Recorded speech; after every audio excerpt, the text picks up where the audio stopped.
બનાસકાંઠા જિલ્લાના દાંતા તાલુકાના ગોઠડા પ્રાથમિક શાળામાં છેલ્લા 15 વર્ષથી શિક્ષકની ફરજ બજાવતા શિક્ષકનો વિદાય કાર્યક્રમ યોજાયો।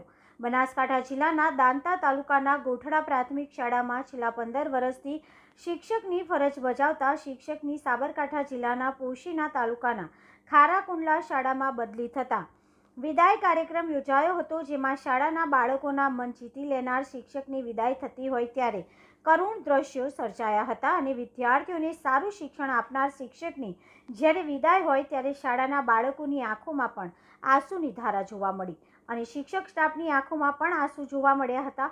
ગોઠડા પ્રાથમિક શાળામાં ફરજ બજાવતા પંડ્યા મહેન્દ્રભાઈ મુરજીભાઈની બદલી થતા વિદાય કાર્યક્રમ યોજાયો હતો, જેમાં લાગણીશીલ ગોઠડા શિક્ષક સ્ટાફ અને બાળકોએ દુઃખ સાથે વિદાય આપી હતી। રિપોર્ટર હરેશ પટેલ, પાલનપુર, બનાસકાંઠા।